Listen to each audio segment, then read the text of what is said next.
کبھی قرآن بھی اٹھا کے دیکھا کہ اللہ مجھ سے کیا کہہ رہا ہے؟ تیرے رب نے اتارا سب سے حسین کلام قرآن. یہ وہ کلام ہے جس کو رب نے ایسے پکا سی کے بھیجا ہے. یہ جو ہمارے بچے آتے ہیں بیچارے جاب بھی کرتے ہیں پڑھائیاں بھی کرتے ہیں, کبھی قرآن بھی اٹھا کے دیکھا کہ اللہ مجھ سے کیا کہہ رہا ہے؟ اللہ دیکھنے والا ہے کہ ہم میں خوبصورت عمل کون کرتا ہے. ہم نے تو صرف قرآن خوانی کے لیے قرآن رکھا ہوا ہے, ختم پڑھ لو اس کے لیے قرآن رکھا ہوا ہے. مولوی صاحب بیان کر رہا تھا یوسف علیہ السلام کا قصہ کہ یوسف علیہ السلام کو ان کے بھائیوں نے کنویں میں ڈالا. تو وہ ہمارے ہاں طرز بھی لگاتے ہیں, جب یوسف علیہ السلام انہوں نے بھائیوں نے کنویں چڑھا تھے, آواز آئی, اگو بھول گیا لَتُنَبِّئَنَّهُمْ بِأَمْرِهِمْ هَٰذَا, تو آواز آئی اور یاد کر رہا ہے. اب یاد آیا نہیں تو کہتا ہے اوے لوگ کو مسئلہ سن لو, پھر نہ آکھے جب مولوی نے دسیا نہیں. جب یوسف علیہ السلام انہوں نے بھائیوں نے کھوئے چڑھ رہے آتے آواز آئی, اب پھر بھول گیا. پھر کہتا ہے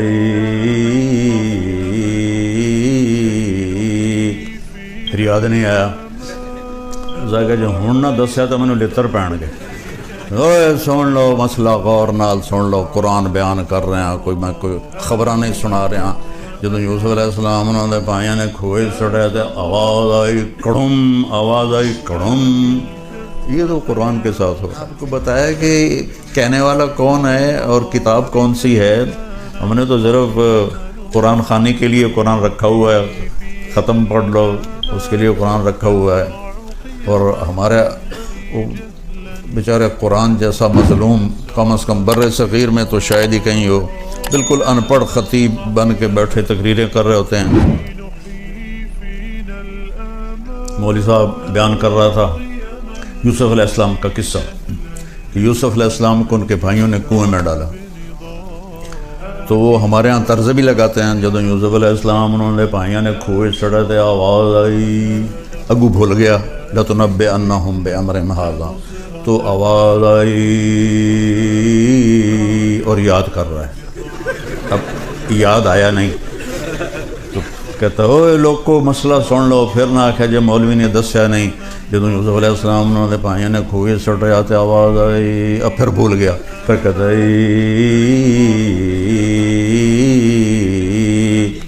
پھر یاد نہیں آیا. ذائقہ جو ہوں نہ دسیا تو میں نے لتر پہن گئے. اوے سن لو مسئلہ غور نال سن لو, قرآن بیان کر رہے ہیں, کوئی میں کوئی خبراں نہیں سنا رہا. جب یوسف علیہ السلام انہوں نے بھائیوں نے کھوئے چڑھے تھے, آواز آئی کڑم, کڑم, پانی میں گرنے تو آواز ہوتی نا, کڑم, آواز آئی کڑم. یہ تو قرآن کے ساتھ ہو رہا ہے. کبھی آپ نے اٹھا کے دیکھا کہ اللہ کیا کہتا ہے؟ کیا کچھ کرتے ہو, کیا کچھ پڑھتے ہو, کیا کیا پڑھائیاں کرتے ہو, ساتھ جاب بھی کرتے ہو. یہ جو ہمارے بچے آتے ہیں بیچارے جاب بھی کرتے ہیں پڑھائیاں بھی کرتے ہیں. کبھی قرآن بھی اٹھا کے دیکھا کہ اللہ مجھ سے کیا کہہ رہا ہے؟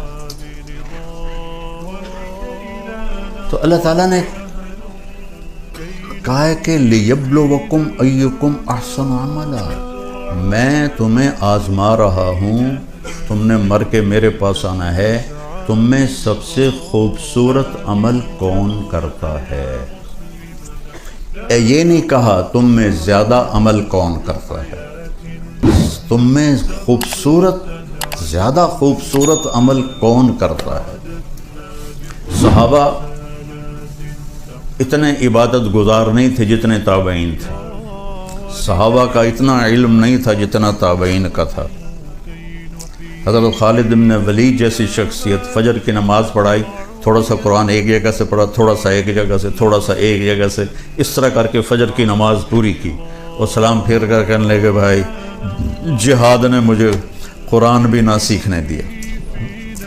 اور بعد میں کتنے بڑے بڑے علامہ آئے, لیکن وہ کسی ایک صحابی کے برابر نہیں ہو سکتے کہ صحابہ تھے احسن عملا, ان کا عمل ان پر نور نبوت پڑا تھا. نور نبوت کی روشنی اور ان لائٹوں کی روشنی میں تو بہت بڑا فرق ہے. تو صحابہ تھے احسن عملا. بعد کے لوگ تھے اکثر, کسی صحابی نے 40 سال فجر کے عشاء کے وضو سے فجر نہیں پڑھی, کسی صحابی نے.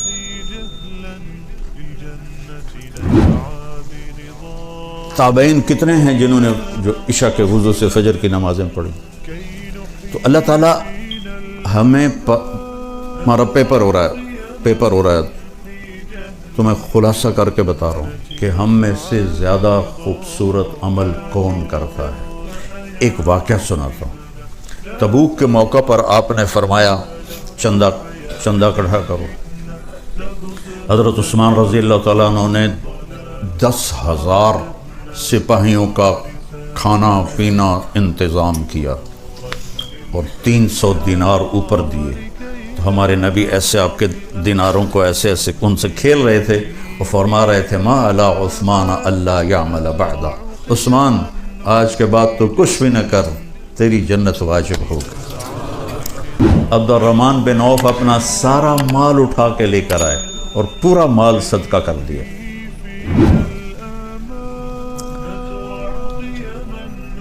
ابو بکر سے حضرت عمر رضی اللہ تعالیٰ عنہ کوشش کرتے تھے آگے نکل جاؤں، کہیں تو آگے نکل جاؤں۔ تو اس موقع پر ابو بکر کے گھر میں غربت تھی اور عمر مالدار تھے۔ کہنے لگے بھائی عمر آج جو تو لے گیا، بازی تک لے گیا، پھر تینوں نہیں لبنا ہے موقع۔ انہوں نے کیا کہ اپنے مال کو آدھا کیا اور اٹھا کے مثلا سمجھو اتنا بڑا گٹھا اٹھا کے لائے، اتنا بڑا۔ ابو بکر رضی اللہ تعالیٰ عنہ نے چھوٹی سی گٹھڑی اٹھائی ہوئی اور وہ لے کے آئے۔ اب دونوں مال سامنے پڑے ہوئے ہیں، ایک یہ مثال ہے اتنا ہے، ایک اتنا ہے، تو اندھے کو بھی نظر آ رہا ہے ابو بکر تھوڑا لایا ہے اور عمر زیادہ لایا ہے۔ اب اگر سوال میرے نبی یہ کرتے عمر کتنا لائے ہو، ابو بکر کتنا لائے ہو، تو ابو بکر ہار گئے تھے اور عمر جیت گئے تھے۔ اور اللہ اس رسول کو پتہ ہے کہ اصل قصہ کیا ہے، تو آپ نے سوال ہی بدل دیا جو اس موقع کا ہے ہی نہیں، بنتا ہی نہیں۔ عمر پیچھے کیا چھوڑ کے آئے؟ اور کوئی میں مدارس اللہ میرے ذریعے سے چلوا رہا ہے، کوئی ہمیں آ کے چندہ دیتا ہے تو ہم پوچھتے ہیں جی کتنے ہیں؟ یہ پوچھ سکتے ہیں کہ پیچھے اور بینک میں کتنے ہیں؟ اگر یہ پوچھ لیا پیچھے اور کتنے نہ کہ اے ویڈیو میں 2 نمبر ہی کام لگ گیا تو اس دن میں نے فراڈیے لگ دیو۔ تو آپ دیکھو میرے نبی نے کیا مال کیا، عمر پیچھے کیا چھوڑا ہے۔ حضرت عمر جو پہلے ایسے کھڑے تو نالی اینج ہو گئے، تو ان کو پتہ لگ گیا بھائی میں ہار گیا۔ کہنے لگے جی آدھا چھوڑ کے آیا ہوں، آدھا لے کے آیا ہوں۔ ابو بکر تم کیا پیچھے چھوڑ کے آئے ہو؟ کہا جی ترکت اللہ و رسولہ، میں تو اللہ اس کے رسول کو چھوڑ کے آیا ہوں، باقی سارا لے کے آ گیا ہوں۔ تو عمر کہنے لگے ابو بکر میں تجھ سے آگے نہیں نکل سکتا۔ یہ بات میری واضح ہو گئی کہ اللہ دیکھنے والا ہے کہ ہم میں خوبصورت عمل کون کرتا ہے۔ کثرت بھی مطلوب ہے لیکن اصل جو وزن پڑنے والا ہے وہ خوبصورتی کا ہے۔ قرآن میں 25 دفعہ احسن کا لفظ آیا ہے، اور خوبصورتی کے لیے ایک لفظ ہے حسن خوبصورت، ایک ہے حسین بہت خوبصورت، ایک ہے احسن سب سے زیادہ خوبصورت۔ تو احسن کا لفظ قرآن میں 25 دفعہ آیا ہے۔ اور ایک آیت میں نے پڑھی تھی لَقَدْ كَانَ لَكُمْ فِي رَسُولِ اللَّهِ أُسْوَةٌ حَسَنَةٌ، آپ یہاں اچھی لائف کے لیے آئے ہیں۔ اتنا ہی پتہ بھی بھانڈے بھی آپ پہ ہی دھونے پڑیں۔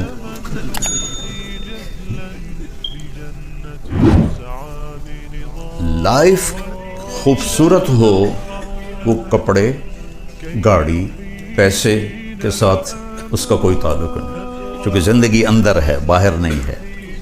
یہاں اندر جب اندھیرا ہوگا تو باہر روشنی نہیں ہوگی۔ 100 بار چمن مہکا 100 بار بہار آئی، دنیا کی وہی رونق دل کی وہی تنہائی۔ زندگی اندر ہے۔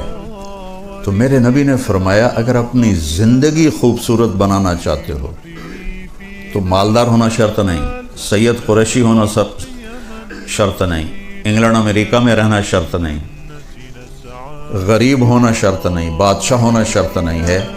میرے محبوب کی زندگی تمہارے لیے خوبصورت ترین نمونہ ہے۔ اس کے لیے حسن کا لفظ نہیں آیا، حسنہ کا لفظ آیا۔ سبحان اللہ، قرآن بھی کیا شے میرے رب نے اتاری. کسی کے چہرے پر تل ہو یہاں تو کتنا خوبصورت ہو جاتا ہے.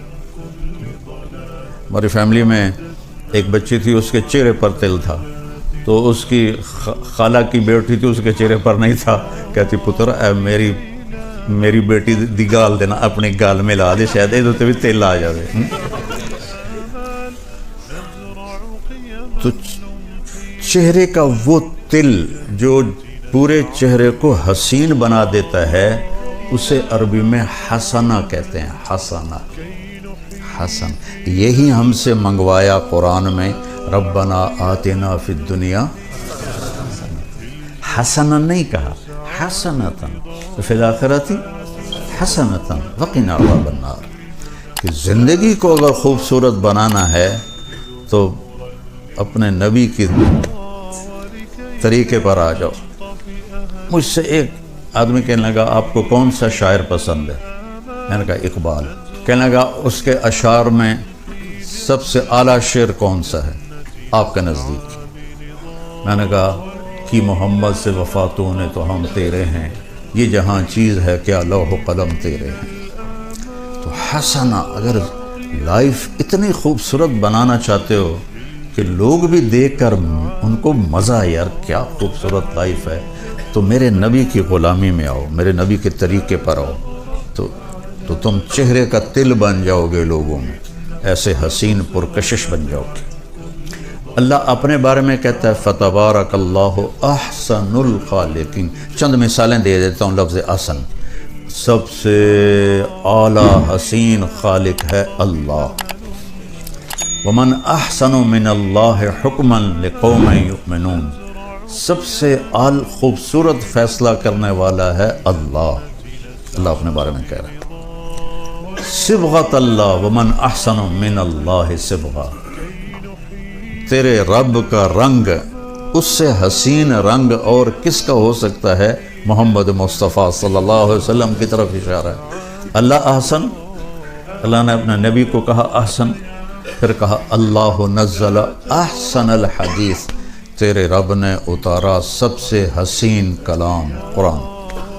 سب سے حسین کلام قرآن، یہ بہت خوبصورت.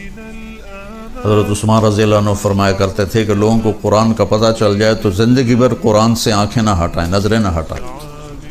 تو ہمارا تو ہم ویسے ہی اجمی ہیں، ہم اجمی تو اجمی ہیں. اب عرب کے بدوؤں کا حال یہ ہے، ابن جوزی نے لکھا ہے کہ وہ امام صاحب نماز، یہ صحیح واقعہ ہے، ایسا لطیفہ نہیں.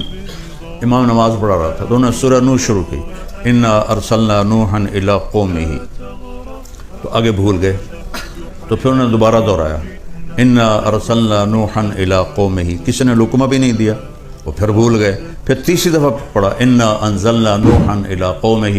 پیچھے ایک بدو عرب کھڑا تھا، کہنے لگا جو نوح نہیں جانتا تھا کسی اور نو گھل دے. یہ صحیح واقعہ ہے، لطیفہ نہیں ہے. ان لم یذهب نوح فارسل غیرہ. تو عربوں نے یہ حال کیا ہوا ہے تو ہمارا کیا حال ہوگا؟